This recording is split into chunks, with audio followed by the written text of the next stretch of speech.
Hello बच्चों, स्वागत है आपका 5 प्रश्नों का डोज हर रोज की सीरीज में। क्योंकि बच्चों अब पढ़ेंगे वही आपके एग्जाम में जो आएगा। और आज हम आपको यानी क्लास 12th वालों के लिए मैथ से चैप्टर नंबर 2 के 5 मोस्ट इंपोर्टेंट क्वेश्चन लेकर आ चुके हैं।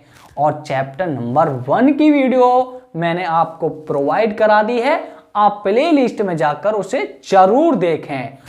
और बच्चों इस सीरीज में हम आपको प्रत्येक चैप्टर से 5 मोस्ट इंपोर्टेंट क्वेश्चन कराएंगे शुरू से एंड तक। और इस सीरीज के क्वेश्चन आपको मैथ के पेपर में यानी 2024 के बोर्ड के पेपर में आपको डायरेक्ट देखने को मिलेंगे।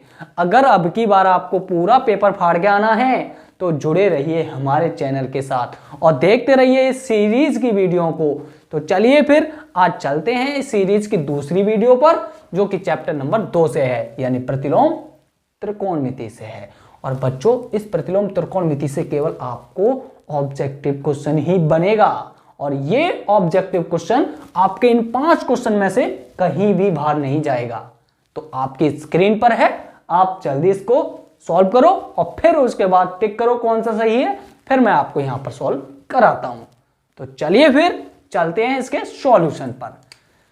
तो बेटा आपको ये ध्यान रखना है कि टेबल आनी चाहिए कि 1/√3 या 1/√3 या 1/√2 या 2/√3 ये किस एंगल की वैल्यू होती है। तो अगर आपको टेबल अभी तक नहीं आती है तो मैंने आपको प्ले लिस्ट में 3 तरीके से यानी 3 मेथड से टेबल सिखा दी है, आप जाकर देख सकते हो। तो चलिए फिर हम चलते हैं प्रश्न नंबर 1 पर। तो बेटा प्रश्न नंबर 1 कह रहा है आपसे कि निम्न में कॉट इनवर्स और कोष्टक में यानी -1/√3 का मुख्य मान होगा।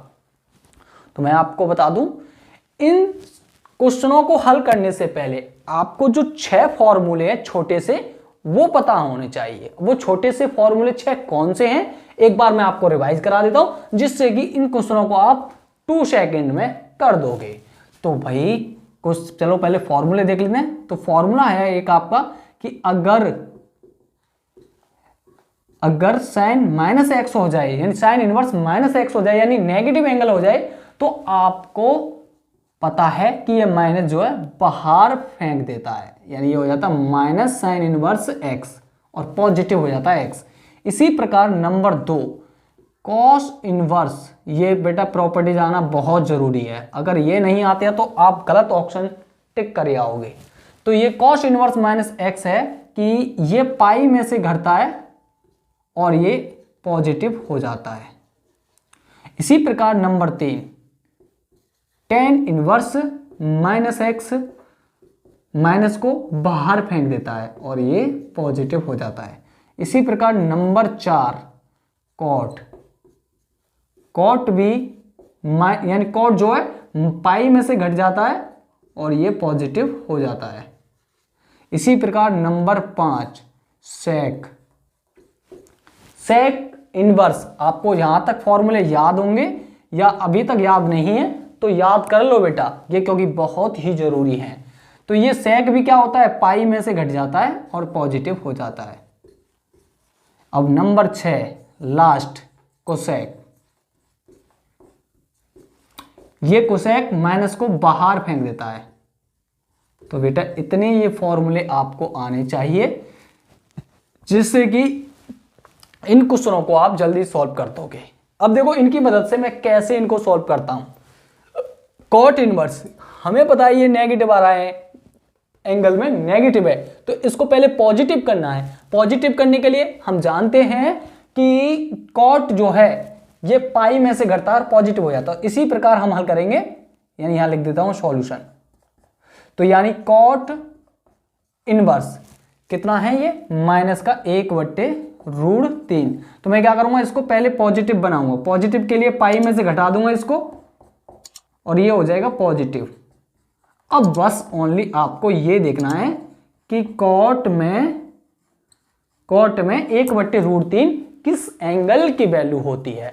आप सीधा सीधा जानते हो कि कॉट, पहले तो ये बताओ कॉट होता क्या है। कॉट होता है आधार बट्टे लंब। तो ये हो जाता है बेटा आपका 60 अंश की वैल्यू, यानी कॉट 60 की वैल्यू, जिसे हम रेडियन में लिखेंगे कि π/3। तो कॉट से कॉट इनवर्स खत्म हो जाता है, तो ये बचता है पाई माइनस π/3। अभी आप घटाने जानते हैं कि 3 एकन 3, 3 में तो 1 पाई गया तो 2π/3।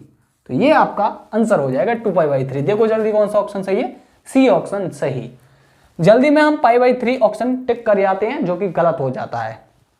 इसी प्रकार आते हैं हम प्रश्न नंबर 2 में। तो प्रश्न नंबर 2 बेटा हल करेंगे। प्रश्न नंबर 2 भी कुछ इसी प्रकार है।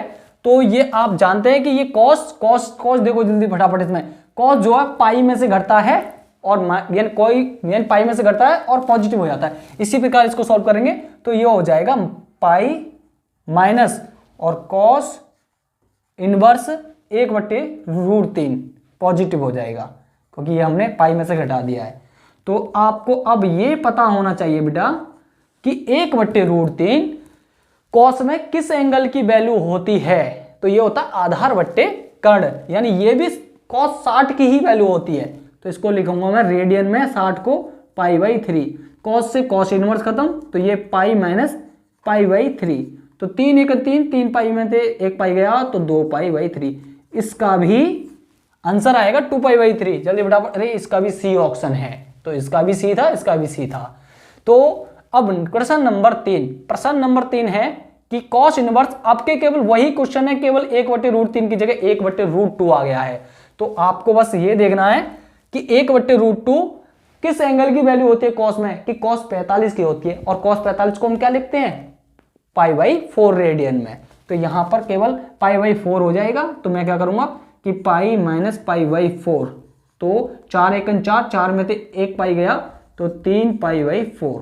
तो 3π/4 इसका आंसर हो जाएगा, जो कि ऑप्शन इसमें आपको दिखाई दे रहा है, डी ऑप्शन सही। ये आपको ध्यान देना है बस।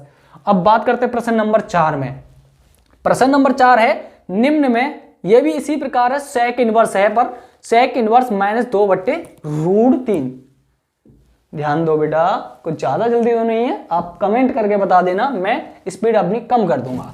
तो सेक इनवर्स, ये इसको हमें पता है पॉजिटिव अगर बनाना है तो सेक जो है पाई में से घटता है और पॉजिटिव हो जाता है। तो इसी प्रकार करेंगे कि पाई माइनस सेक इनवर्स, और ये पॉजिटिव हो जाएगा 2/√3। 2/√3 है, हाँ जी। और ये प्रश्न नंबर आपका 4 है, लिख देता हूं यहां पर। तो अब आपको ये देखना है कि सेक में 2/√3 किस एंगल की वैल्यू होती है। तो सेक आपका होता है कर्ण बट्टे आधार। तो कर्ण बट्टे आधार आपको पता है कि कॉस, कर्ण बट्टे आधार, हाँ, यानी कॉस 30 की वैल्यू होती है। कर्ण बट्टे आधार कॉस 30 की वैल्यू होती है। इसको रेडियन में लिखेंगे π/6। तो कॉस से कॉस इनवर्स, सॉरी सेक 60, क्या हो क्या रहा है, सेक 30 का मान होता है, तो यहां लिखेंगे सेक। तो सेक से सेक इनवर्स खत्म, तो पाई माइनस π/6। 6 एकन 6, 6 में से 1 पाई गया तो 5π/6। ये बेटा आपको टेबल याद होनी चाहिए। अगर टेबल अगर आपको याद है तो आप 1 सेकंड में भी क्वेश्चन कर सकते हो, दिमाग में ही। तो यही इसका 5π/6 आंसर आ रहा था, जो कि इसमें कौन सा ऑप्शन सही है, यानी ए ऑप्शन सही है प्रश्न नंबर 4 का। अब बात करते हैं प्रश्न नंबर 5 पर। ये तो सर, ये भी तो पिछली साल भी आया था, आपको दिखाई दे रहा है, आपकी स्क्रीन पर है। ये पिछली साल भी, यानी 2023 के बोर्ड एग्जाम में भी आया था ये वाला क्वेश्चन। तो अब इसमें, और देखो ये बार जो प्रश्न आया था ना, ये आया था आपका 2022 में, ये 2022 में आया था, और ये वाला प्रश्न आपका 2023 में आया था, 2023 में आया था। और अब इनमें से, यानी प्रश्न नंबर 2 और प्रश्न नंबर 3, प्रश्न नंबर 4, यानी तीनों में से एक क्वेश्चन आपको 2024 में मिलेगा। इससे बाहर नहीं जाएगा, क्योंकि बच्चों अब पढ़ाया आपको वही जाएगा जो आपके एग्जाम में आएगा, क्योंकि इतना समय हमारे पास नहीं है। जो बच्चे अभी तक अगर मैथ नहीं पढ़ पाए हैं तो इस सीरीज को कंप्लीट देखना, आप अच्छा स्कोर जरूर करके आओगे। तो बेटा अब लास्ट प्रश्न को हल करना है। तो देखो ये tan√3 है, ये तो पहले से ही पॉजिटिव है, तो आपको बस ये देखना है बेटा, यहीं सॉल्व कर देता हूं कि tan tan में √3 किस एंगल की वैल्यू होती है? तो आप जानते हैं tan 60 की वैल्यू होती है, जिसे मैं लिखूंगा रेडियन में π/3। तो tan से tan खत्म, तो ये तो π/3 बचेगा। चलो पहले आगे की भी कहानी है उसको भी सॉल्व कर लेते हैं। पर ये माइनस आ गया, ये माइनस आ गया, तो इसको माइनस को पॉजिटिव करने के लिए क्या करते हैं, सेक जो है पाई में से घटता है, तो यहाँ कोष्टक लगा लेना, नहीं तो गड़बड़ हो जाएगी कि पाई माइनस सेक इनवर्स, और ये हो जाएगा पॉजिटिव यानी 2। अब tan से tan खत्म, तो ये बचा π/3 और माइनस का, इसे कोष्टक खोल देता हूं, ये माइनस का हो जाएगा, ये हो जाएगा प्लस का। अब पर ये बताओ सेक में 2 किस एंगल की वैल्यू होती है? तो सेक मैंने अभी आपको बताया कि कर्ण बट्टे आधार होता है, तो कर्ण बट्टे आधार आपका केवल सेक 60 की वैल्यू होती है, सेक 60 की वैल्यू होती है, जिसे हम रेडियन में कहेंगे π/3। तो यहां लिखूंगा मैं कि सेक π/3, सेक से सेक इनवर्स खत्म। टोटल अब आपका जो बचा है मैं यहां लिखता हूं कि एक तो बच्चा π/3 है शुरू में, और एक माइनस पाई, और यहां से सेक इनवर्स खत्म, तो ये बचेगा प्लस का π/3। इसको सॉल्व करना, आंसर आपका आ जाएगा। तो बेटा आपको पता है सॉल्व करने के लिए 3 का आ गया एलसीएम, आपको दिखाई दे रहा है? चलो यहाँ सॉल्व कर देता हूँ, नहीं दिखाई दे रहा होगा तो यहाँ पर कि ये है π/3 माइनस के पाई और प्लस के π/3। इसको सॉल्व करना है, इसके नीचे एक रख लो, 3 आ जाएगा एलसीएम, तो ये हो जाएगा पाई और माइनस 3 पाई और प्लस का पाई। तो बेटा ये पाई से तो पाई खत्म हो जाएगा, केवल बचेगा माइनस का 3 π/3, 3 से 3 कैंसिल आउट, केवल बचेगा माइनस का पाई। तो माइनस का पाई देख लो कौन से ऑप्शन में आ रहा है, ये माइनस का पाई तो नहीं आ रहा है, कहाँ गड़बड़ कर दी? निम्न में से इतने में कौन सा मुख्य मान होगा? तो ये पाई दे रखा है, माइनस π/3 दे रखा है, π/3 गई, माइनस तो आ ही नहीं है, इसमें गड़बड़ हो गई है बेटा। थोड़ा सा एक बार करेक्ट देख लेते हैं क्या कहाँ गड़बड़ हुई है इसमें। तो ये है tan इनवर्स, tan ठीक है, ये तो π/3 बचा, और ये पाई और ये प्लस सेक 2, यानी 2 जो वैल्यू होती है बेटा सेक 60 की तो होती है, कर्ण बट्टे आधार बिल्कुल 60 अंश की तो वैल्यू होती है बेटा। तो फिर ऐसे कैसे हो गया? 3 एलसीएम आ गया, पाई और माइनस का 3 पाई और के प्लस का पाई। हाँ बेटा ये सुनो, ये कैसे कर दिया, ये क्यों काट दिया यहाँ से?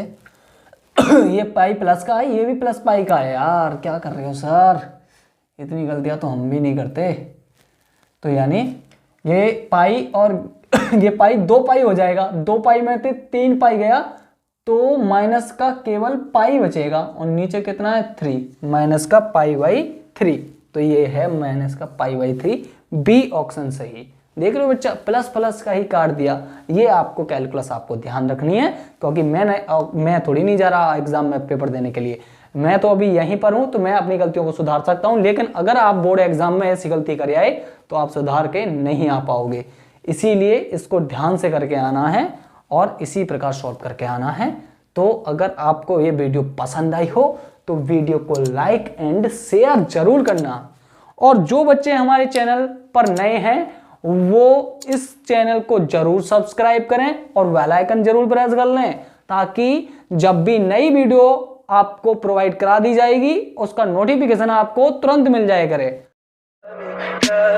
Tell me pretty lies, look me in the face, tell me that you love me.